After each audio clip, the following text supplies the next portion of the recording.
आपले smartphone, laptop हे सगळं इतकं फास्ट कसं चालतं? यामागे काहीतरी अदृश्य घटक आहेत जे विजेच्या वेगाने काम करतात. आज आपण त्याच एका घटकाचं रहस्य उलगडणार आहोत. तो घटक म्हणजे स्विचिंग डायोड. हा सूक्ष्म पार्ट बनतो कसा, जो आपल्या डिजिटल जगाचा अक्षरशः कणा आहे? चला सुरू करूया. कधी विचार केलाय की आपण स्क्रीनवर एक टच करतो आणि क्षणात सगळं कसं बदलतं? म्हणजे पापणी लावण्याच्या आत हे सगळं घडतं कसं? या अविश्वसनीय वेगामागे ना एक खास तंत्रज्ञान दडलेलं आहे. आणि आज आपण बरोबर त्याच तंत्रज्ञानाच्या मुळाशी जाणार आहोत. आणि ह्या सगळ्या वेगाच्या केंद्रस्थानी आहे हा एक छोटासा हिरो, स्विचिंग डायोड. आता सोप्या भाषेत सांगायचं झालं तर हा एक इलेक्ट्रॉनिक स्विच आहे. पण साधासुद्धा नाही. हा इतका वेगवान आहे की तो सेकंदाच्या कोट्यावधी भागांमध्ये चालू किंवा बंद होऊ शकतो. अविश्वसनीय आहे, नाही का? जरा विचार करा. आजचे जे हाय स्पीड सर्किट्स आहेत त्यांना अशा घटकांची गरज आहे जे विजेच्या वेगाने सिग्नलवर प्रक्रिया करू शकतील. म्हणजे ही गरज इतकी प्रचंड आहे की त्याशिवाय आपलं डिजिटल जग अक्षरशः थांबून जाईल. आणि बरोबर इथेच स्विचिंग डायोडची भूमिका सुरू होते. ओके, पण मग एक प्रश्न येतो, साधा डायोड आणि हा स्विचिंग डायोड यात नेमका फरक काय? म्हणजे स्विचिंग डायोडमध्ये असं काय खास आहे की तो इतका फास्ट असतो? फरक अगदी स्पष्ट आहे. स्विचिंग डायोडला बनवलंच जातं ते खास वेगासाठी. त्याचा जो जंक्शन एरिया असतो तो खूप लहान असतो आणि त्या डोपिंग म्हणजे अशुद्धी मिसळण्याचं जे प्रमाण आहे ते मुद्दाम कमी ठेवलेलं असतं आणि याच कारणामुळे तो इतका वेगवान असतो. आणि इथे बघा, प्रत्येक गोष्ट कशी एकमेकांशी जोडलेली आहे. जंक्शन लहान म्हणून कॅपॅसिटन्स कमी, डोपिंग हलकं म्हणून चार्ज स्टोरेज कमी. म्हणजे डिझाईनमधला प्रत्येक छोटा निर्णय हा थेट त्याच्या त्या अविश्वसनीय वेगासाठीच घेतलेला असतो. चला तर मग आता थेट प्रोसेसमध्ये जाऊया.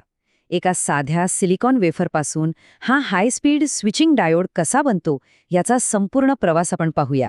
तर सुरुवात होते एका अत्यंत शुद्ध सिलिकॉन वेफरपासून. याच्यावर आधी एक संरक्षक थर चढवला जातो आणि मग येते एक इंटरेस्टिंग प्रक्रिया जिला म्हणतात फोटोलिथोग्राफी.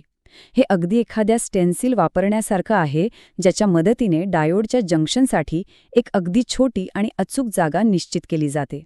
यानंतर काय होतं? तर जी जागा निश्चित केली आहे ना, तिथला संरक्षक थर काढून टाकला जातो. जणू काही डोपिंगसाठी एक खिडकीच उघडली जाते. आणि मग येते सगळ्यात महत्त्वाची पायरी, नियंत्रित डोपिंग. खरं सांगायचं तर डायोड किती वेगवान असेल हे पूर्णपणे ह्याच एका स्टेपवर अवलंबून असतं. मग ह्या वेगाचं खरं रहस्य काय आहे? ते दडलंय अशुद्धीच्या हलक्या आणि नियंत्रित प्रमाणात. यालाच लाईट आणि कंट्रोल्ड डोपिंग म्हणतात. म्हणजे बघा, हे प्रमाण जितकं कमी असेल तितका चार्ज कमी साठतो. आणि चार्ज कमी साठला की डायोड तितक्याच वेगाने ऑन किंवा ऑफ होऊ शकतो. अगदी सरळ गणित आहे. आणि याचा परिणाम आपल्याला एका पॉवरफुल कॉम्बिनेशनमध्ये दिसतो. कमी चार्ज स्टोरेज, कमी कॅपॅसिटन्स आणि या दोन्हींमुळे मिळतं जलद स्विचिंग. म्हणजे वेगासाठी जे काही पाहिजे ते सगळं एकाच वेळी साध्य होतं. प्रोसेस इथेच थांबत नाही. यानंतर सिलिकॉनमध्ये जे काही दोष निर्माण झाले असतील ते दुरुस्त करण्यासाठी त्याला उष्णता दिली जाते. याला ॲनिलिंग म्हणतात. मग त्या लहान जंक्शनची रचना फायनल केली जाते आणि शेवटी करंट वाहून नेण्यासाठी मेटलचे कॉन्टॅक्ट जोडले जातात. आणि ह्या सगळ्या किचकट प्रक्रियेनंतर फायनल रिझल्ट काय मिळतो? तर एक अतिशय सूक्ष्म पण प्रचंड वेगवान इलेक्ट्रॉनिक स्विच, जो आपल्या डिजिटल उपकरणांना ती अविश्वसनीय स्पीड देण्यासाठी तयार आहे. आता जवळजवळ सगळं तयार आहे.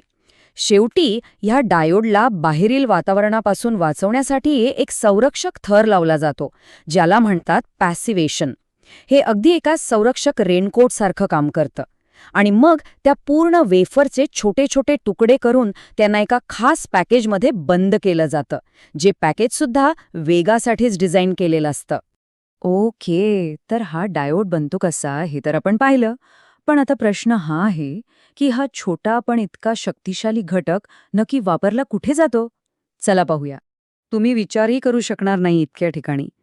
आपल्या कम्प्युटरच्या मेंदूमध्ये म्हणजे लॉजिक सर्किट्समध्ये, हाय फ्रिक्वेन्सी सर्किट्समध्ये, अगदी रेडिओच्या सिग्नलमध्ये हा छोटा डायोड सर्वत्र आहे. दिसतो जरी लहान असला तरी आधुनिक इलेक्ट्रॉनिक्समधला त्याचा प्रभाव खरंच खूप मोठा आहे. आणि हे काही फक्त पुस्तकातलं ज्ञान नाहीये. नेक्स्टपिरिया आणि डायोड्स इनकॉर्पोरेटेड सारख्या मोठ्या कंपन्या असे कोट्यावधी डायोड्स रोजच्या रोज बनवतात. म्हणजे आपल्या आजूबाजूला चालणारी ही एक प्रचंड मोठी इंडस्ट्री आहे. चला तर मग आत्तापर्यंत आपण जे काही पाहिलं त्यातले सगळ्यात महत्त्वाचे मुद्दे थोडक्यात पण एकदम सोप्या भाषेत समजून घेऊया. जर ही सगळी प्रक्रिया एका ओळीत लक्षात ठेवायची असेल तर फक्त हे सूत्र लक्षात ठेवा.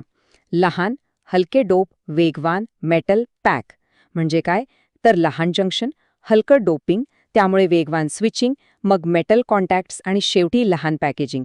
हे 5 शब्द म्हणजे स्विचिंग डायोडचं संपूर्ण रहस्य आहे.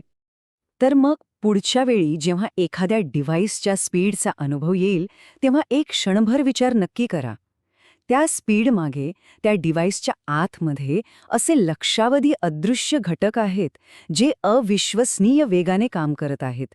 आणि त्याच घटकांमुळे हे सगळे शक्य होतंय.